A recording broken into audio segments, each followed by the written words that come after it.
جائیں، گاڑیوں کو دیکھیں، لوگوں کو دیکھیں، کسی مال میں جائیں، لوگوں کو دیکھیں، اپنے گھر میں آئیں، روشنی میں اپنے خاندان کو دیکھیں، تو پھر یقینی طور پر ہماری خوشی، ہمارے چہرے کا جلال دیکھنے والا ہوگا کہ ہم کیسے اندھیرے سے روشنی میں آ گئے ہیں۔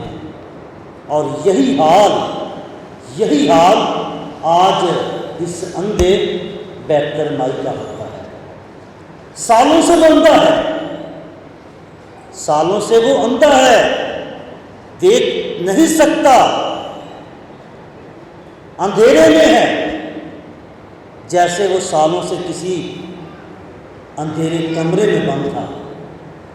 آج اس نے دنیا کو دیکھا ہے، آج اس نے روشنی کی کرن کو دیکھا ہے، آج اس نے اپنے خاندان کو، اپنے گھر والوں کو اور دنیا کی رنگینیوں کو دیکھا ہے، تو یقینی طور پر آج اس کے لیے خوشی کی کوئی انتہا نہیں ہے۔ میرے عزیزو، خدا یسوع مسیح کا اس نبینا شخص کو شفا دینا پرانے عہد نامہ کی نبیوں کی جو پیشن گوئیاں تھیں، نبیوں کی جو باتیں تھیں، وہ ان کو پورا کرتا ہے۔ جیسا کہ اشعیاء 35 باب 5ویں 6 آیت میں لکھا ہے کہ تب اندھوں کی آنکھیں بینا کی جائیں گی اور بہروں کے کان کھولے جائیں گے۔ یہ اشعیاء نبی کی پیشن گوئی ہے کہ تب، کب؟ جب مسیح آئے گا، جب مسیح آئے گا تو کیا ہوگا؟ تب اندھوں کی آنکھیں کھولی جائیں گی اور بہروں کے کان کیا ہوں گے؟ سنیں گے، وہ بہروں کے کان کھل جائیں گے۔ اور زبور 146 اس کی 8ویں آیت میں بھی لکھا ہے کہ خداوند اندھوں کی آنکھیں کھولتا ہے۔ کون؟ خداوند اندھوں کی آنکھیں کھولتا ہے۔ لہذا جب انہی باتوں کو نئے عہد نامہ میں، نیو ٹیسٹامنٹ میں دیکھتے ہیں تو ہمیں سب سے پہلے مسیح خداوند کا جو منشور تھا، جو اس کی زندگی کا مرکز تھا، اس کی زندگی کا مرکزی حصہ تھا، جو کرنا چاہتا تھا، اس کا جو روڈ میپ تھا، جو اس کی زندگی کی آؤٹ لائن تھی، وہ کہ اس کا منشور تھا، جس کا ذکر میں مقدس لوکا کی انجیل اس کے 4 باب میں ملتا ہے 8ویں آیت میں، جس میں اس نے کہا کہ اس نے مجھے اس لیے بھیجا کہ قیدیوں کو رہائی اور اندھوں کو بینائی دوں، اندھوں کو بینائی دوں۔ یہ مسیح خداوند کا منشور تھا، یہ مسیح خداوند کی زندگی کا اولین مقصد تھا کہ وہ قیدیوں کو رہائی دینا چاہتا ہے اور اندھوں کو بینائی دینا چاہتا ہے۔ یہ اس کی زندگی کا خاص منشور تھا۔ اور مقدس متی کی انجیل اس کے 9ویں باب اس کی 27ویں آیت میں جب دو اندھے ہیں اور وہ مسیح خداوند کے پیچھے آتے ہیں اور پیچھے آ کر پکارتے ہیں، چلاتے ہیں کہ اے داؤد کے بیٹے ہم پر رحم کر، وہ بھی اسی طرح چلاتے ہیں کہ اے داؤد کے بیٹے ہم پر رحم کر۔ وہ یسوع کے رحم کو مانگتے ہیں، وہ التجا کرتے کہ ہم پر رحم کیا جائے۔ پھر مقدس متی کی انجیل اس کے 12ویں باب اس کی 22ویں آیت میں ایک اور شخص کا ذکر ہے جو نابینا بھی ہے اور گونگا بھی ہے، دیکھ بھی نہیں سکتا اور بول بھی نہیں سکتا، لیکن سن سکتا ہے، اور وہ یسوع کی آواز کو سن کر یسوع کے پاس آتا ہے، شاید اسے لایا جاتا ہے۔ لیکن مسیح خدا اس نابینا اور گونگے کو بھی شفا دیتے ہیں۔ اور کیوں شفا دیتے ہیں؟ کیونکہ یہ سب خداوند کے نام سے مانگتے ہیں۔ اور یوئیل نبی کی کتاب اس کے 2 باب اس کی 32ویں آیت میں، اور رومیو کے نام ختم 10ویں باب 13ویں آیت میں واضح طور پر لکھا ہے کہ جو کوئی خداوند کا نام لے گا وہ شفا پائے گا اور نجات پائے گا۔ جو کوئی کسی بھی مذہب سے تعلق ہے، لیکن جب وہ یسوع پر ایمان لے آئے گا، جب وہ خداوند پر ایمان لے آئے گا، جب خداوند کے نام سے پکارے گا تو خداوند اسے شفا دے گا اور نجات دے گا۔ کب دے گا؟ جب وہ اپنی زبان سے اقرار کرے گا، پکارے گا اور مانے گا کہ اے داؤد کے بیٹے مجھ پر رحم کر، تو اسے شفا ملے گی اور نجات ملے گی، جس کا ذکر، جس کی پیشن گوئی یوئیل 2:32 آیت اور رومیو 10 باب کی 13 آیت میں واضح طور پر لکھا ہے کہ جو کوئی خداوند کا نام لے گا وہ نجات حاصل کرے گا۔ میرے سو آج یہ شخص جو کہ راہ کے کنارے بیٹھا ہے، جو مانگتا ہے، بیکاری ہے، تو وہ آ کر مسیح خداوند سے آج شفا مانگتا ہے۔ میرے عزیزو، یہ واقعہ کہاں پہ ہوا؟ یہ واقعہ تب ہوا جب مسیح خداوند یریحو شہر سے نکل رہے تھے۔ یریحو جو ہے یہ سطح سمندر سے، سی لیول سے 257 جو میٹر ہے وہ نیچے ہے، اور 840 فٹ نیچے، 840 فٹ فٹوں کی بات کریں تو 840 فٹ بنتا ہے، اگر میٹروں کی بات کریں تو 257 میٹر سطح سمندر سے یریحو شہر، یعنی سمندر کے نیچے کی طرف 257 میٹر نیچے ہے، اور وہاں پر یہ واقعہ ہوتا ہے۔ اور یروشلم جو شہر ہے وہ سطح سمندر سے 754 میٹر بلند ہے۔ یریحو نیچے ہے اور یروشلم اوپر ہے، جو کہ 2474 فٹ بنتا ہے۔ تو یہاں پر ایک بات سمجھنے کی ضرورت ہے کہ مسیح خداوند یریحو میں ہے، نیچے کی طرف ہے جہاں پر یہ واقعہ ہوتا ہے، اور اس کی منزل کون سی ہے؟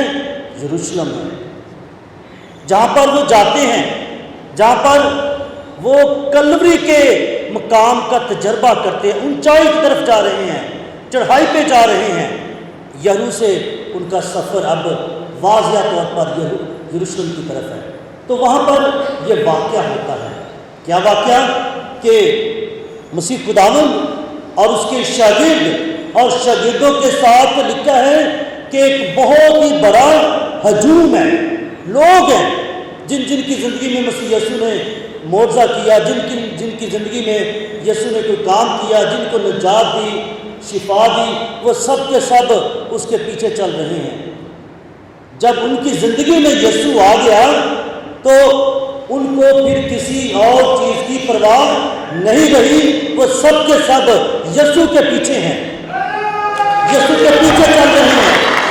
اور کیا ہے کہ لکھا ہے کہ ایک ہجوم ہے، اور ہجوم میں سارے لوگ شامل ہیں، مرد بھی ہیں، خواتین بھی ہیں، بچے بھی ہیں، بزرگ بھی ہیں، نوجوان بھی ہیں، ہجوم ہے ایک۔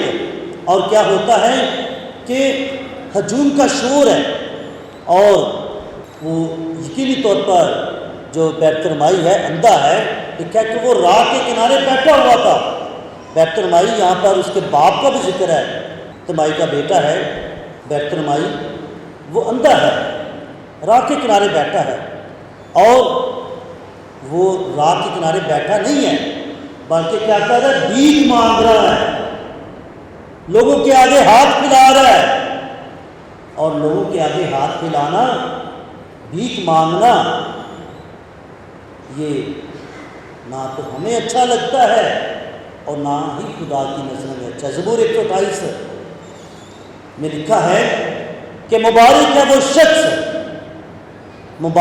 شخص جو خدا سے ڈرتا ہے، خدا اسے برکت دے گا اور وہ کسی کے آگے ہاتھ نہیں پھیلائے گا بلکہ وہ اپنی محنت سے کھائے گا۔ یہ برکت ہے، یہ بہت بڑی برکت ہے کہ جب ہم کسی کے آگے ہاتھ نہ پھیلائیں بلکہ جب ہمارا ہاتھ اوپر ہو، جب ہمارا ہاتھ دینے والا ہو تو یہ برکت ہے، یہ بلیسنگ ہے۔ اور یہ کن کے لیے ہے؟ یہ برکت کن کے لیے ہے؟ یہ برکت کن کو ملتی ہے؟ یہ برکت ان کو ملتی ہے جو خوف خدا میں زندگی گزارتے ہیں، جو زبور 128 میں واضح طور پر لکھا ہے کہ مبارک وہ شخص ہے، خدا اس سے مبارک کہہ رہا ہے، اسے مبارک بول رہا ہے کہ مبارک وہ شخص ہے جو خدا سے ڈرتا ہے، خدا اسے صہیون سے برکت دے گا، آسمان سے برکت دے گا، تو وہ کسی کے آگے ہاتھ نہیں پھیلائے گا بلکہ وہ اپنی محنت سے کھائے گا۔ لیکن یہاں پر یہ بیکاری ہے، بیچارہ ہے، بھیک مانگ رہا ہے، اس کی بھی تمنا ہے، اس کی بھی یہ خواہش ہے کہ میں کوئی کام کروں، محنت کروں۔ کیوں؟ کیونکہ بھیک مانگتے ہوئے اسے لوگوں کے تانے سننے پڑتے ہیں، جیسے ہم اپنی زندگی میں کرتے ہیں اور آپ یقینی طور پر ایسے کرتے ہیں۔ گاڑی میں ہوں، موٹر بائک پہ ہوں، چاہے گلی شو کے چوک پہ کھڑے ہوں یا کہیں اور لیبرٹی کی طرف بھی ہوں، تو سگنل پہ رکیں تو ساتھ ہی کوئی مانگنے والے آ جاتے ہیں، کوئی وائپر لے کر، کپڑا لے کر یا ویسے کوئی مانگنے والے، تو ہمارا عموماً اشارہ کیا ہوتا ہے؟ گاڑی میں بیٹھے شیشہ بند ہے، پھر ہاتھ سے اشارہ کریں گے، بھائی معاف کر، معاف کر۔ میجورٹی زیادہ ہم یہی کرتے ہیں۔ اس کے ساتھ ساتھ ہم دو چار ساتھ والے جو بندہ بیٹھا ہے جو آپ کے ساتھ ہے، یا آپس میں دو چار باتیں بھی سنا دیتے ہیں کہ انہوں نے کام میں ہے کرنا، انہوں نے ٹریفک کا ستیہ ناش نہ آیا ہے، ایک تو انہوں کا راشن روکنا، ہم یہ باتیں آپس میں کہنا شروع کر دیتے ہیں کہ ان کا تو راشن نہیں ختم ہوتا، ایک تو سگنل پہ رکے تو یہ آ جاتے ہیں، اسکرین کو صاف کرنا شروع کر دیا، بھیک مانگنا شروع کر دیا۔ انہوں نے تو جو جائز مانگنے والے ہیں ان کا بھی بیڑا گرک کر دیا ہے، ان کا بھی حق چھین لیا ہے۔ ہم ایسی ایسی باتیں بھی کیا جاتے ہیں، لیکن ان میں سے بہت سارے ضرورت مند بھی ہوتے ہیں، بہت سارے پروفیشنل بھی ہوتے ہیں، لیکن ہم یہ کرتے ہیں، ہم یہ کرتے ہیں۔ اسی طرح اس بیکاری کو بھی راہ کے کنارے یہ تانے سننے کو ملتے ہوں گے، سب کے سب جو اس راہ سے گزرتے ہوں گے سب کے سب اس کی مدد نہیں کرتے ہوں گے، جیسے ہم ہیں، ہم سب کے سب مدد نہیں کرتے، تو اس شخص کو بھی کیا ہوا، اس کو بھی لوگوں کی باتیں سننا پڑتی ہوں گی، تانے سننا پڑتے ہوں گے، اس لیے کہ اس کے دل میں خواہش ہے کہ خدا مجھے ان تانوں سے نجات دے دے۔ اس کی بھی تمنا ہوگی کہ خداوند مجھے اس بھیک سے نجات دے دے، مجھے اس جگہ سے نجات دے دے، تاکہ میں آنکھوں کو دیکھ سکوں اور کام کر سکوں، اور دوبارہ خدا کی وہ برکت جو خدا نے اپنے لوگوں کے لیے رکھ چھوڑی ہے کہ میں صہیون سے اسے برکت دوں گا اور وہ کسی کے آگے ہاتھ نہیں پھیلائے گا، میں دوبارہ وہ برکت حاصل کر سکوں۔ یہ اس کی تمنا ہوگی، دعا بھی کرتا ہوگا، التجا بھی کرتا ہوگا۔ آج اس کی دعا کا جواب ملنے والا ہے، جو سالوں سے وہ دعا کر رہا ہے، آج اس کی دعا کا جواب اسے ملنے والا ہے۔ کیوں؟ کیونکہ جب اس نے سنا کہ یسوع ناصری یہاں سے گزر رہا ہے تو پھر آج اس کی امید بڑھ آئی، آج اسے پتہ چل جائے گا کہ یسوع واقعی میں زندگی معجزہ کرنے والا ہے۔ لہٰذا وہ کیا کہتا ہے کہ وہ چلانا شروع کرتا ہے، پکارنا شروع کرتا ہے، اور کیا کہتا ہے کہ اے داؤد کے بیٹے یسوع مجھ پر رحم کر۔ وہ یسوع سے رحم مانگتا ہے، لیکن ہجوم جو ہے، لوگ جو ہیں وہ اسے روکتے ہیں، اسے چپ کراتے ہیں کہ چپ رہ، چپ رہ، کیونکہ تیری آواز اتنے ہجوم میں سے یسوع کے کانوں میں نہیں پہنچنے والی۔ ہجوم ہے نا، شور ہے، ساؤنڈ سسٹم نہیں لگا، پھر کیا ہے؟ وہ اسے چپ کرا رہے ہیں کہ ایسے تو چلا رہا ہے، تیری کون سی سنی جانی ہے؟ یسوع وہاں پہ دور ہے، ہجوم کے اندر ہے، لوگوں نے اسے گھیرا ہوا ہے اور تو راہ کے کنارے کونے پہ بیٹھا ہے اور تیری تو نہیں سنی جانی۔ ایسے تو اپنی توانائی ضائع کر رہا ہے، ایسے تو تیرا گلا خراب ہو جائے گا، بیٹھا رہا جہاں پہ تو ہے، یہی تیرا کام ہے۔ لیکن وہ اور بھی طاقت سے چلاتا ہے، لکھا ہے مگر وہ اور بھی زیادہ چلایا اور کہا اے داؤد کے بیٹے مجھ پر رحم کر۔ اس نے آج ساری کی ساری طاقت لگا دی ہے، اس نے اپنی ساری جان لگا دی ہے، کس کام کے لیے؟ اس پکار کے لیے، اپنی آواز کو خداوند یسوع مسیح کے کانوں تک پہنچانے کے لیے اس نے اپنی ساری جان لگا دی ہے، اپنی ساری طاقت لگا دی ہے، تاکہ وہ آج یسوع سے معاوضہ حاصل کرے، وہ آج یسوع سے رحم حاصل کرے، کیونکہ اگر آج وہ اپنی آواز یسوع کے کانوں تک نہیں پہنچا سکا تو وہ ساری زندگی یہاں پر سڑتا رہے گا۔ آج وہ اپنی آواز پہنچانا چاہتا ہے، آج وہ اپنی آواز یسوع کے کانوں میں لے کر آنا چاہتا ہے۔ لہذا جب سچے دل سے یسوع کو پکارتے ہیں، جب ہم سچے دل سے یسوع کو پکارتے ہیں تو میرے عزیزو یہ معجزہ بتاتا ہے کہ یسوع جتنا مرضی سے دور ہو، جسمانی طور پر جتنا مرضی سے دور ہو تو وہ اس کی آواز سن لیتا ہے۔ لہذا یسوع نے کیا کہا؟ یسوع نے اسے کیا کہا کہ اسے بلاؤ، اسے بلایا، حکم ملا، ہجوم میں سے لوگوں کو کہا جاؤ اس کو لے کر آؤ۔ ہجوم بھی پریشان کہ یہ کیا، ہم اسے چپ کرا رہے تھے کہ تیری آواز لوگوں تک نہیں آنی، تیری آواز یسوع تک نہیں آنی، لیکن یسوع نے کیا کیا ہے؟ ہجوم اتنا بڑا ہجوم ہے لیکن اس شخص کی آواز کو سن لیا ہے۔ تو کیا ہوا؟ اس نے، یسوع نے کہا کہ اسے بلاؤ۔ اب یہاں پر لوگوں کا رویہ کیسے چینج ہوتا ہے؟ پہلے اسے چپ کرا رہے ہیں، اسے دھتکار رہے ہیں کہ بیٹھا رہے یہاں پر، تیری نہیں سنی جانی، اتنا ہجوم ہے، اور تو اپنی آواز یسوع کے کانوں میں پہنچا رہا ہے کہ داؤد کے بیٹے مجھ پر رحم کر۔ لیکن یسوع نے اس کی آواز کو سن لیا۔ یسوع نے کہا کہ اسے بلاؤ، اور یہی لوگ جو اسے پہلے چپ کراتے تھے پھر کہتے ہیں کہ خاطر جمع رکھ، حوصلہ رکھ، تجھے اٹھ، وہ تجھے بلاتا ہے۔ اب ان کا رویہ بدل گیا ہے، پہلے کہتے ہیں امید رکھ، خاطر جمع رکھ، اب سب کچھ ٹھیک ہو جائے گا، تیری آواز شاید یہ بھی کسی نے کہہ دیا ہو کہ دیکھیں میں جا کے یسوع دسیا اسے کہ بندہ بیٹھا ہے، شاید یہ بھی کسی نے کہہ دیا ہو کہ میں تیری سفارش کی ہے، یسوع جا کے دسیا کہ ایک بندہ ہے وہ بڑا بیچارہ غریب ہے، وہ ذرا مدد کر دے، شاید کسی نے یہ بھی کہہ دیا ہو۔ لیکن انہوں نے کیا کہا کہ خاطر جمع رکھ، سکون سے رہ، کیونکہ تیری آواز یسوع نے سنی ہے، دیکھ وہ تجھے بلاتا ہے۔ جب اس اندھے بیکاری نے یہ سنا کہ یسوع نے مجھے بلایا ہے تو اس کی خوشی کی انتہا دیکھیں، خوشی کی انتہا دیکھیں۔ لکھا ہے کہ وہ اپنا کپڑا پھینک کر اچھل پڑا، خوشی کے ساتھ اچھل پڑا کہ آج مجھے یسوع کا بلاوا آ گیا ہے۔ میں تو سالوں سے انتظار کر رہا تھا، میں تو بہت دیر سے اس انتظار میں تھا کہ کب وہ مجھے بلائے۔ آج اس نے مجھے بلا لیا ہے اور کہا ہے کہ اسے بلاؤ۔ تو اس نے کیا کیا؟ اس نے اپنا کپڑا، وہ کون سا کپڑا جس پر وہ بیٹھ کر مانگا کرتا تھا، اس کا روزگار تھا، کمفرٹ زون تھا اس کا، کیونکہ اس کے اوپر آرام سے وہ بیٹھتا تھا، اس کی بیٹھنے کی جگہ تھی۔ آج اس نے یہ کپڑا اٹھا کر اچھال دیا ہوا میں اور اچھل پڑا ہے خوشی کے ساتھ۔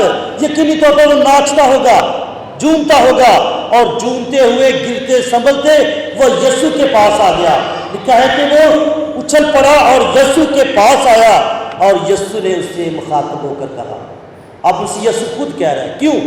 کیونکہ جب ہم ایک قدم چل کر یسوع کے پاس آتے ہیں، جب ایک قدم چل کر یسوع کے پاس آنے کی کوشش کرتے ہیں تو مسیح خداوند ہزاروں قدم چل کر خود ہمارے پاس آ جاتا ہے، خود ہماری زندگی میں آ جاتا ہے اور ہم سے مخاطب ہو کر کہتا ہے کہ اے میرے بیٹے، اے میری بیٹی، مانگ میں تجھے کیا دوں۔ آج یہی تجربہ یہ بیکاری کرتا ہے۔ مسیح یسوع سے پوچھتا ہے، کہتا ہے کہ تو کیا چاہتا ہے کہ میں تیرے لیے کروں؟ ایمان دریافت کر رہا ہے، ایمان کی پرکھ ہو رہی ہے، ایمان کا سوال کیا جا رہا ہے، ایمان کا امتحان کیا جا رہا ہے، اور مسیح یسوع اس سے پوچھتے ہیں کہ تو کیا چاہتا ہے کہ میں تیرے لیے کروں؟ اس بندے نے اس سے کہا ربونی۔ اس نے کیا کہا؟ ربونی۔ ربونی یونانی زبان کا لفظ ہے جس کا مطلب ہے میرے استاد۔ یہ کوئی عام مطلب نہیں ہے، عام استاد نہیں ہے، بلکہ اس کا مطلب ہے اے میرے استاد، یعنی کہ ہزاروں استاد بھی ہوں، ہزاروں لوگ بھی ہوں، لیکن تو میرا ہے۔ اس نے کہا ربونی یعنی اے میرے استاد۔ آج وہ یسوع کو اپنا استاد مان لیتا ہے، آج وہ یسوع کو اپنا نجات دہندہ مان لیتا ہے، آج وہ یسوع کو اپنا شافی مان لیتا ہے اور کہتا ہے کہ ربونی یعنی یہ کہ میں پھر بینائی پاؤں۔ یہاں پر ایک لفظ ہے پھر، اس کا مطلب ہے کہ وہ اندھا پیدائشی اندھا نہیں تھا۔ اس کا مطلب ہے ربونی یہ کہ میں پھر بینائی پاؤں۔ پھر سے مطلب ہے کہ وہ پیدائشی اندھا نہیں تھا، کسی حادثے کی وجہ سے، کسی بیماری کی وجہ سے، کسی کمزوری کی وجہ سے اس کی آنکھیں کمزور ہو گئی تھی، وہ اندھا ہو گیا تھا اور بھیک مانگنے پر وہ مجبور ہو گیا تھا۔ لہذا مسیح یسوع سے التجا کرتا ہے کہ میں دوبارہ دیکھنا چاہتا ہوں، میں پھر بینائی پانا چاہتا ہوں، میں دوبارہ اپنے گھر کو دیکھنا چاہتا ہوں، میں دوبارہ خدا کی ہیکل کو دیکھنا چاہتا ہوں، میں دوبارہ خدا کے کلام کے الفاظوں کو دیکھنا چاہتا ہوں، میں دوبارہ خداوند کا جلال دیکھنا چاہتا ہوں، میں دوبارہ خداوند کے لوگوں کو دیکھنا چاہتا ہوں، میں اپنے بچوں کو دیکھنا چاہتا ہوں، میں اپنے گھر کو دیکھنا چاہتا ہوں، اپنے بہن بھائیوں کو دیکھنا چاہتا ہوں۔ یہ اس کی تمنا ہے۔ پھر یسوع نے کیا کہا کہ جا، تیرے ایمان نے تجھے بچایا ہے، جا، تیرے ایمان نے تجھے بچایا ہے۔ یسوع کا ایک جملہ، یسوع کے ایک جملے نے اس کی زندگی کو بدل دیا۔ یسوع کے ایک جملے نے اس کی ساری جو مشکلیں ہیں، پریشانیاں ہیں، اس سے نجات دے دی۔ یسوع کے اس جملے نے اسے اس بات سے بھی نجات دے دی کہ اب وہ لوگوں کے راہ کے کنارے بیٹھے تانے نہیں سنے گا، وہ لوگوں کی باتیں نہیں سنے گا، وہ لوگوں کے آگے ہاتھ نہیں پھیلائے گا، کیونکہ اب یسوع نے اس پر معجزہ کر دیا ہے، کرم کر دیا ہے۔ کیا کہا ہے کہ جا، تیرے ایمان نے تجھے بچایا ہے۔ اور اس نے کیا کیا؟ اور فوراً اس نے پھر بینائی پا لی۔ پہلے بھی وہ دیکھتا تھا لیکن ایک حادثے کی وجہ سے وہ اندھا ہو گیا۔ تو لکھا ہے کہ جب اس نے یسوع سے مانگا اور اس نے جب پا لیا تو فوراً، ایک دن نہیں، 2 دن نہیں، 3 دن نہیں، بلکہ کیا ہوا؟ فوراً کے فوراً اس نے دیکھنا شروع کر دیا۔ اور یقینی طور پر جب اس نے دیکھا تو سامنے یسوع کو دیکھا ہوگا، اس کی جلالی صورت کو دیکھا ہوگا، اور جب اس کی جلالی صورت دیکھی تو پھر اس نے کسی اور کے پیچھے جانے کی کوشش نہ کی، کسی اور کے پیچھے جانے کی خواہش نہ کی، کسی اور کے پیچھے چلنے کی خواہش نہ کی۔ تو لکھا ہے کہ راہ میں وہ اس کے ساتھ ہو گیا۔ راہ میں یسوع یروشلم کی طرف جا رہا ہے، جیسے میں نے شروع میں کہا کہ یسوع اب یروشلم کی طرف ہے، اونچائی کی طرف ہے۔ یریحو سے اس کی اونچائی کا سفر شروع ہوتا ہے۔ تو یریحو سے، کیونکہ یریحو جیسے پہلے میں نے بتایا کہ وہ سطح سمندر سے 257 میٹر گہرا ہے، اور یروشلم 754 میٹر اونچا ہے سطح سمندر سے۔ تو مسیح یسوع اب یریحو سے اوپر کی طرف جا رہے ہیں، چڑھائی کی طرف جا رہے ہیں، تاکہ اپنی زندگی کے مقصد جلال کو حاصل کریں۔ اور یہ شخص بیت المائل جو ہے، جس کو شفا بخشی ہے، وہ بھی اس کے پیچھے ہو گیا ہے۔ تو میرے عزیزوں، آج یہ معجزہ ہمیں کیا سکھاتا ہے؟ ہمیں یہ سکھاتا ہے